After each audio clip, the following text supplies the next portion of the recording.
The Cavs have had a really weird offseason filled with moves I don't really understand quite yet, but maybe I will in the future.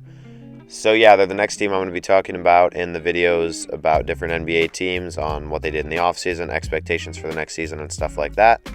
So yeah, we're going to talk about the Cavs, and before we get into that, if you're new to this channel, like and subscribe because it helps me out, and you also get more content like the video you're about to see. Now that that's out of the way, let's get on to the video. So, the Cavs made a few moves this offseason, the most notable one being trading for Lauri Markkanen, where they traded away Larry Nance Jr., who went to the Blazers, and then they got Lauri Markkanen from the Bulls. Lauri Markkanen got a pretty big salary from the Cavs. I think it was $17 or $18 million. So, yeah, bad contract for sure. That was a bad contract, but will he fit into the team? Maybe. The Cavs have 4 7-footers now. They have Tacko Fall, Lauri Markkanen, Jarrett Allen, and Evan Mobley. So they have a massive arsenal of front court players, which I don't know how they'll fit. I don't think Tacko Fall will play. But yeah, those other three are definitely going to get minutes. I would start Mobley and Allen if I was the Cavs. Bench Markkanen, probably be the sixth man for them.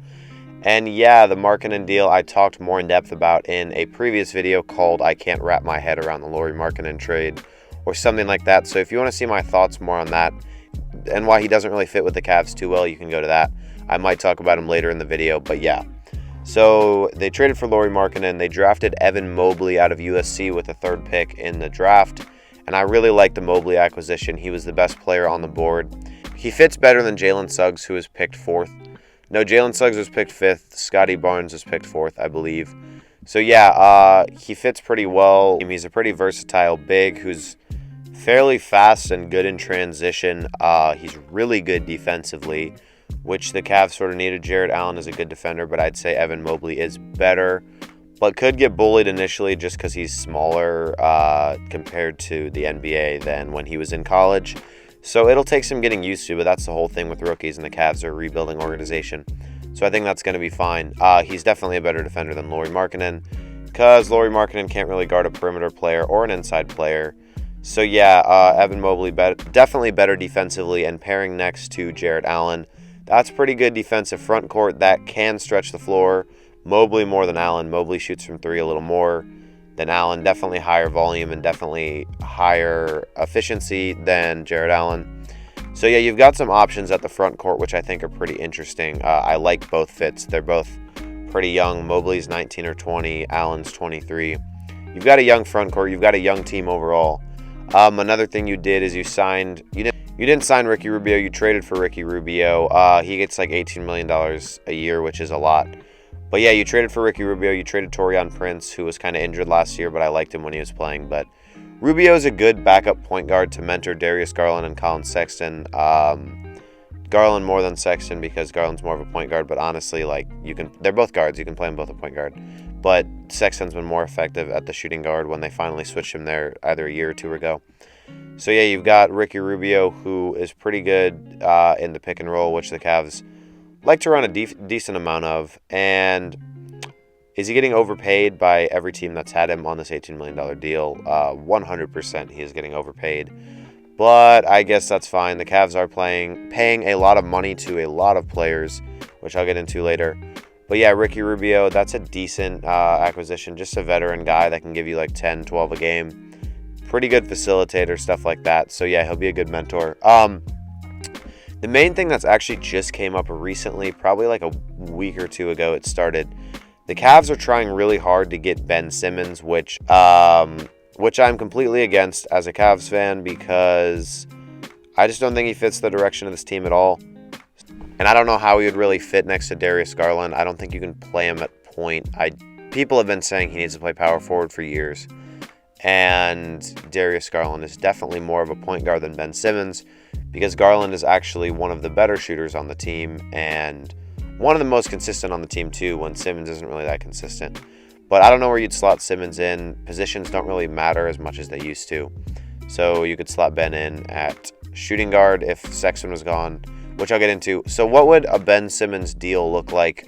You have to match salary because Ben Simmons is getting a lot of money a year. I think Simmons is getting over $30 million a year, but don't hold me accountable for this. I really don't know. So you'd probably trade Colin Sexton because he's been in a lot of trade rumors. Personally, I wouldn't trade Sexton. I really like him. He had one of his most efficient seasons last year. He shot pretty well from three for a good majority of the season. And just as a really good player, I'm really high on him. So, I mean, yeah, let's just get into what a deal would look like. You trade Colin Sexton. I don't know how much money he's getting a year. I think it's like $8 million a year at this point. And then you trade Ricky Rubio most likely because he's one of the other guys that's getting a lot of money, $17 million a year. Or you could trade Lauri Markkanen because he's getting $17 million a year, but I'd rather trade Rubio because he's older and Markkanen has more upside and is younger and fits the team better in like a rebuilding situation. And you'd have to include draft picks too because the Sixers are ridiculous in what they want with their asking price. The Cavs have 7 future first-round draft picks that they hold the rights to, so the Sixers are definitely going to be asking for a good amount of these because they want a lot of picks in their deals. In the Warriors deal that they asked for, they wanted 4 picks from the Warriors. That got turned down. So it's been really weird because a lot of people have been talking about how the Timberwolves and the Cavs are the 2 most likely teams to get Simmons when Simmons wants to go to California and play for one of the 4 California teams. But some people just completely ignore that the Cavs are in the running. But yeah, they're definitely in the running, so you'd probably have to give up Sexton, Rubio, some picks, and maybe a little more filler to match Simmons' contract because the Cavs aren't in a good situation salary cap-wise. So yeah, personally, I wouldn't do this deal because Simmons doesn't really fit that rebuilding situation. You don't really want to give up Sexton, in my opinion, because he's the best player on your team, 100%.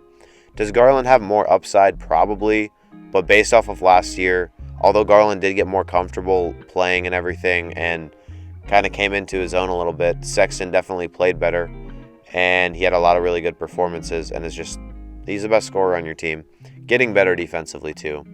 I wouldn't do it. The Cavs probably really want to do it. They've made a lot of dumb moves in history. So, yeah, that'd be an okay move, but I just wouldn't do it. Let's get on to the next thing.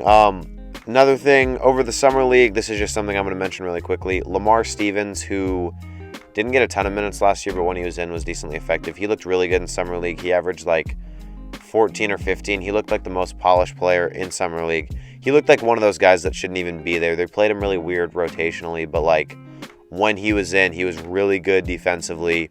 He looks like he got a lot stronger too. And I don't know. He just looked really good in the Summer League. The next thing is the Kevin Love situation. This has been going on for maybe a year or two. I don't know how long. Kevin Love has been an issue with the Cavaliers organization and his salary thing and him sort of not wanting to be there, but now he's saying that he does want to be there and wants to play out the last 2 years of his contract, where he's getting $30 million each year. But yeah, he says he doesn't want to buy out. The Cavs were thinking about it for a while, but Kevin Love came out and said that. So yeah, he's in a weird the Cavs are in a weird purgatory with Kevin Love where they can't really trade him, they can't really buy him out. So he's kind of just on the team. He's probably going to play 20, 25 games because he's made of glass and gets injured all the time. So Kevin Love's kind of stuck on your team, and you're not really going to give him that many minutes because although I do think he can be semi-useful, I don't think he's going to play well. I think it's like a Blake Griffin situation. Blake Griffin was injured on the Pistons, but like he was kind of revitalized when he went to a new team. And I think that would happen for Kevin Love if he got bought out and went to a championship team. Someone like the Lakers or just some other contender that would want him, maybe the Blazers, something like that. But Kevin Love's just not really going to play useful basketball like he did all the way up to 2018, and even actually the season after LeBron left, he played pretty well.